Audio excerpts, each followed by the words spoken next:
Magandang araw mga kaibigan.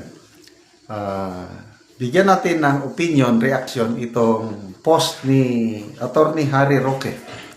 Maganda, sinamarize niya yung highlights, mga sinabi pahayag ni BP Sara sa The Hague, Netherlands noong July 11. Napag-usapan dito yung tungkol sa Quadcom na planong bubuhayin muli ng 20th Congress. So ito, basahin ko napakadaling intindihin. Muling nagpasalamat si BP Sara sa mga Pilipino na nasa Duterte Street at mga Pilipino na nag-aabang ng balita sa social media patungkol kay dating Pangulong Duterte. Kasabay nito, nagpasalamat din ang pangalawang Pangulo sa social media personalities na nagbibigay balita, sumusuporta at dumidepensa kay PRRD online. Nakakatuwa naman yung mga kababayan nating nasa Duterte Street araw-araw. Salamat, Alvin and Tourism. Marami pa, Pinoy in Holland. Basta nasusundan ko lahat ang mga post nila at nakakatulong dahil nabibigyan tayo ng update. Okay. Ayon kay BP Sara, good mood si Tatay Digong nung kanyang binisita, lalo na nang makita ang kanyang dalawang apo, mga anak ni BP. Ito talaga importante, mga apo. Kami, mga lolo naman kami, lola. Pag makapiling namin ang mga apo, talagang masayang-masaya kaming mag-asawa. Kaya ito, sana madalas na may apo ni Tatay Digong na magbisita sa kanya para hindi siya ma-depress. Nakakalungkot naman yung maghabilin na siya na i-cremate nyo na lang ako pag mamamatay ako. Nasa low mood. Bad mood. Kaya nakakaisip ng ganon. Kaya lang, kung nakakakita siya ng ganyang mga apo, kaya sana ma-approve na yung interim release para mas madali siyang bisitahin. Okay.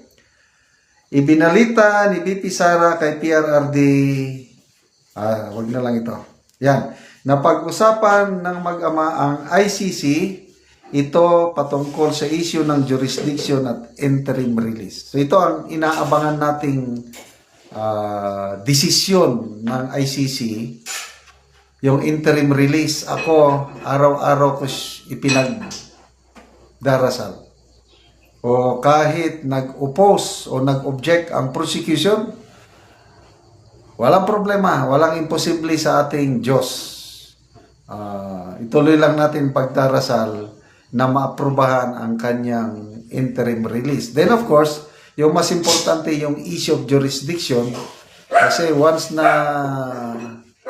mag-decide ang tatlong judges na walang jurisdiction ng ICC, di uwi ng ating Tatay Digong. So yan, interim release as jurisdiction issue. Muling binalikan ni BP Sara ang mga pangyari sa House of Representatives ukol sa confidential funds mula sa budget hearing at committee hearing. Okay, hindi nagbigay ng komento si BP Sara sa resolusyon ni Senator Cayetano. Hayaan na lang daw ang mga abogado ni PRRD ang sumagot sa bagay na ito.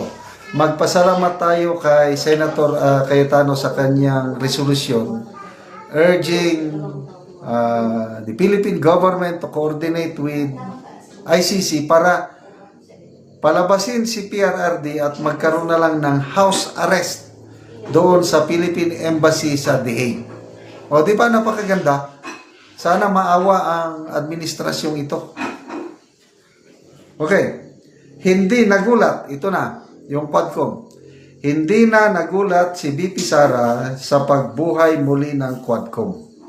So ito ang statement ni BP. Obviously, ang gusto nila, Quadcom, bubuhayin Ang gusto nila, burahin ang mga Duterte at mga tao na sumusuporta sa mga Duterte.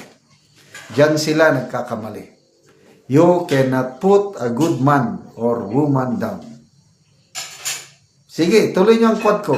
Lalong titigas, lalong lalalim ang pagmamahal ng taong bayan sa mga Duterte. Lalo na itong issue ng sabongeros, missing sabongeros, may connection daw sa war on drugs, panahon ni PRRD. Yan na naman ang sentro. Ayon kay VP Sara, wala pa siyang nakikitang listahan ng mga testigo sa ICC.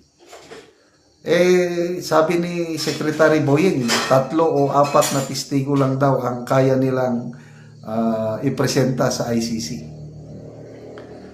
Yon, tungkol sa larawan ha. Kasi may nakikita kong larawan, ang paangit, hindi totoo pala. Paglilinaw ni VP Sara na hindi totoo at i-detect ang kumakalat na larawan ni Tatay Digong na nasa ospital siya na bedridden. Dagdag pa ni VP, naglalakad si Tatay Digong ng nakatungkol. Oh. Normal yan, 80 years old na eh. Kakalakad pa, with tungkol. So, huwag kayong maniwala.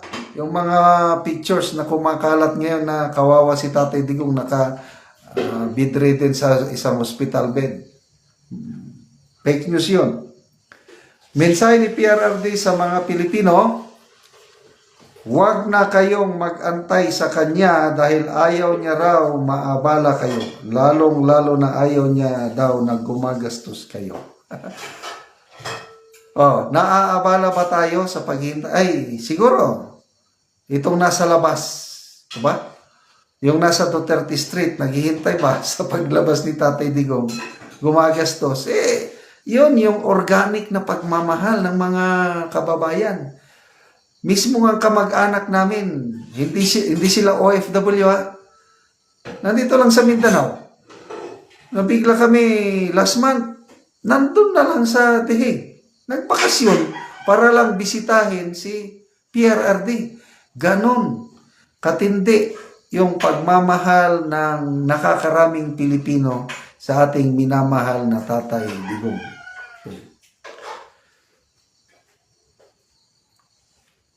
Paalala ni VP Sara, huwag kalimutan ang isyu na bumabalot sa bansa tulad ng budget, PhilHealth at iba pa. Hindi ito trabaho ng isang tao lamang, ito ay trabaho nating lahat, trabaho nating ayusin ang ating bansa. Correct po.